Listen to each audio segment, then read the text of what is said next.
Good evening guys, welcome to study with Sunita channel में। एक बार फिर से आपका स्वागत है हमारे YouTube channel study with Sunita channel में। गाइस, आज मैं आपको विराम चिन्ह के भेद पढ़ाने जा रही हूँ।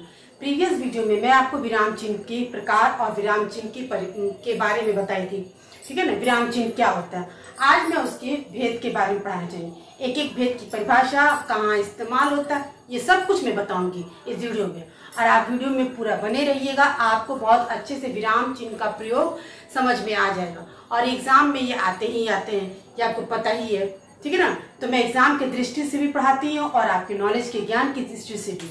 चलिए स्टार्ट करते हैं। विराम चिन्ह के भेद में सबसे पहले आता है अल्प विराम चिन्ह, ठीक है ना। अल्प विराम चिन्ह आपको जिसको इंग्लिश में कॉमा बोलते हैं, देखिए, ठीक है ना, इसी को हम अल्प विराम चिन्ह कहते हैं। ये कहाँ आपका इस्तेमाल होता है, जहाँ एक ही व्याकरणिक कोटि के कई शब्द आए, उनके बीच में संयोजक और व इत्यादि न हो। जैसे देखिए, कहने का इसका मतलब व्याकरणिक कोटि का मतलब कि दोनों शब्द एक जैसा हो। जैसे यहाँ जैसे सोहन, श्याम और राधा दौड़ रहे हैं, तो यहाँ पे आपको दिया कोई संयोजक और य इत्यादि न हो, तथा यथा कुछ तरह का कुछ भी बीच में नहीं होगा, वहां हम अल्प विराम लगाते हैं। जैसे यहाँ पे हमने लगाया सोहन, श्याम और राधा दौड़ रहे हैं। सोहन और श्याम एक व्याकरण की बात हो गई कि दोनों नाम ही है, ठीक है ना। व्याकरण की दृष्टि से दोनों एक ही चीज है, संज्ञा ही है, ठीक है ना। तो और यहाँ पे क्या है, कोई ऐसा चीज नहीं लगा है, कोई ऐसी व्याकरणिक इत्यादि नहीं संयोजक चीज न हो, ठीक है ना। तो वहां पे हम इन दोनों के बीच में कहीं भी न और का ना का कुछ ऐसा संयोजक चीज नहीं, उन्हीं दो व्याकरणिक शब्दों के बीच में, ठीक है। तो वहां पे हम क्या होगा, अल्प विराम, यानी कि दोनों सेम है, दोनों ही नाम है किसी का, इनके बीच में हम अल्प विराम लगाते हैं। दूसरा ये हो सकता है जब दो से अधिक वाक्यांश हो, यानी कि दो शब्द, दो वाक्यांश हो, दो वाक्य आए, ठीक है ना, उनके बीच कोई भी संयोजक चिन्ह, कोई भी चिन्ह, किसी भी तरह का चिन्ह ना हो, ठीक है ना। दो वाक्यांशों के बीच में, दो वाक्यों के बीच में अगर कोई भी संयोजक चिन्ह या कोई चिन्ह ना हो, वहां पे हम अल्प विराम लगाते हैं। जैसे एक वाक्य हो गया राम घर आया, ठीक है ना। दूसरा वाक्य हो गया थोड़ी देर रुका और चला गया। दूसरा वाक्य हो गया, इन दोनों का क्या है, दो वाक्यांश है, एक ये है राम घर आया, दूसरा है थोड़ी देर रुका और चला गया। इन दोनों के बीच में हमने अल्प विराम लगाया है, ठीक है ना। ये हो गया आपका, यानी कि कहाँ लगाना है आपको कि दो व्याकरणिक कोटि, यानी कि मतलब एक ही जगह हो, वहां पे, ठीक है, कई शब्द उनके बीच में संयोजक और व इत्यादि ना हो, ठीक, इस तरह का कुछ ना हो। वहां पे जब दो से अधिक वाक्यांश है, उनके बीच संयोजक ना हो, जैसे राम घर आया थोड़ी देर रुका, इस तरह का अगर आता है तो वहां पे हम अल्प विराम लगाते हैं।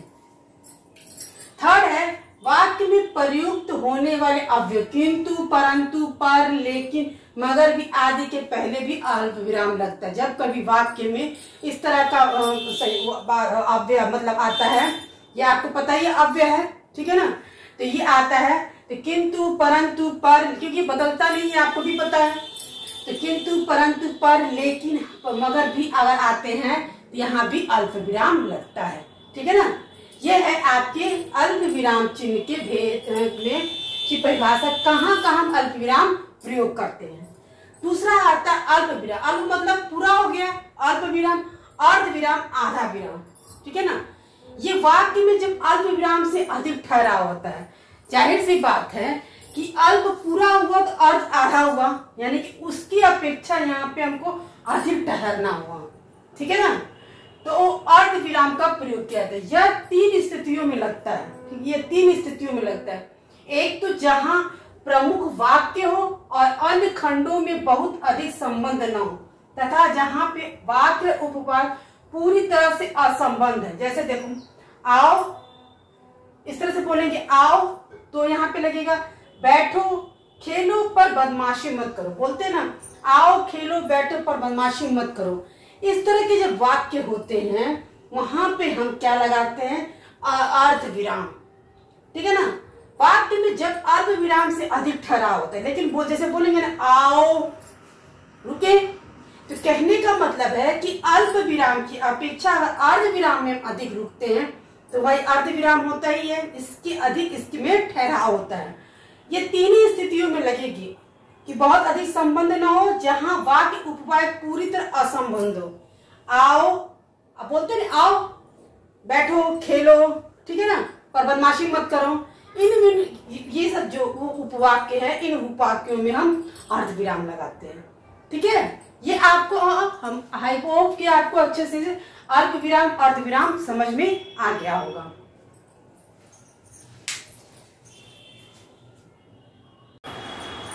चलिए गाइस, अभी तक ने आपने पढ़ा अल्प विराम और अर्ध विराम।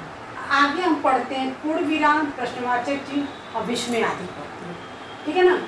अब पूर्ण विराम क्या होता है, हमको अब पढ़ना है पूर्ण विराम क्या होता है। यह वाक्य का समाप्ति का बोधक करता है। ठीक है ना, अर्थात पूर्ण विराम वाक्य में पूरी तरह ठहराव और वाक्य संपूर्ण अर्थ का बोधक, यानी कि आपके क्या है पूर्ण विराम मतलब आपका वाक्य जब पूरा हो जाता है, ठीक है ना, पूरी तरह खत्म हो जाता है, वहां पे हम या तो लगाते हैं अंत में, ठीक है, या कहानी उपन्यास लिखने में लगाते हैं। जैसे देखिए आपको क्या वाक्य के जैसे राम पुस्तक पढ़ता है, सीता खाना खाती है, वह स्कूल जाती है, ये वाक्य आपको पूर्ण है पूरा, तो वहां पे हम इस तरह का पूर्ण विराम लगाते हैं।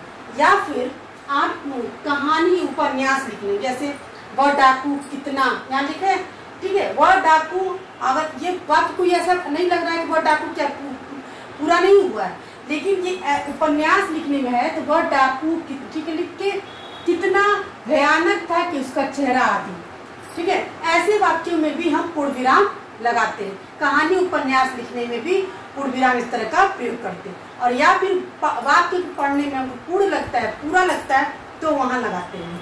फिर छंद के चरणों की समाप्ति, छंद जो है उसके चरणों की समाप्ति वहां पर भी लगाते हैं, जैसे रहेऊ एक दिन अवधि अधारा, इस टाइप पे, ठीक है ना। अब आता है प्रश्नवाचक चिन्ह, ठीक है, प्रश्नवाचक चिन्ह क्या होता है, ऐसे करके होगा।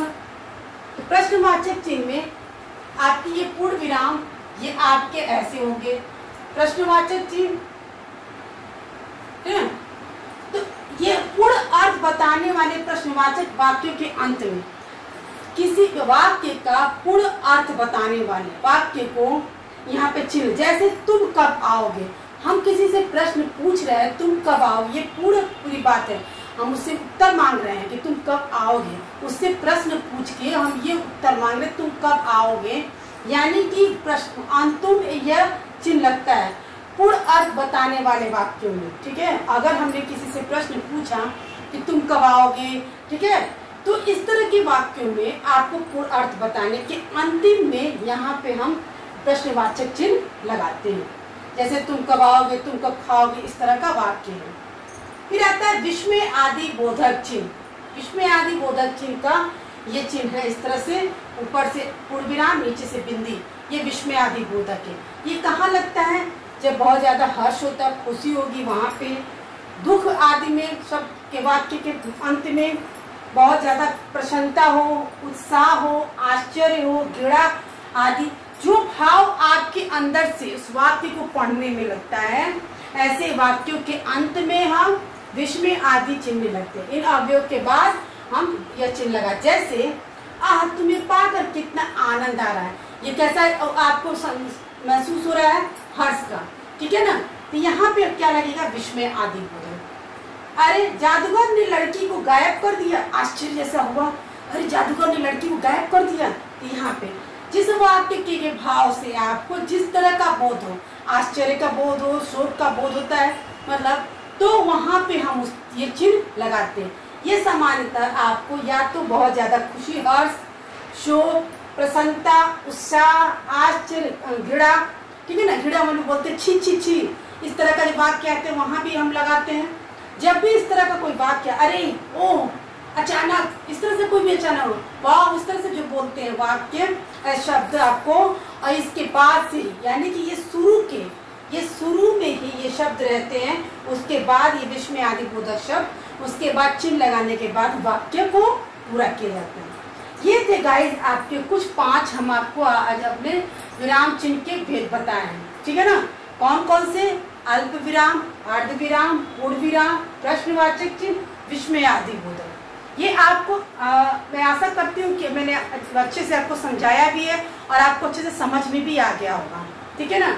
तो इस वीडियो को देखने के बाद आपको विराम चिन्ह के जितने भी भेद हैं आपको पढ़ना नहीं पड़ेगा, एक बार आपने अच्छे से देख लिया तो आपको पूरे अच्छे से समझ में आएगा। मिलते हैं नेक्स्ट वीडियो में बहुत जल्दी।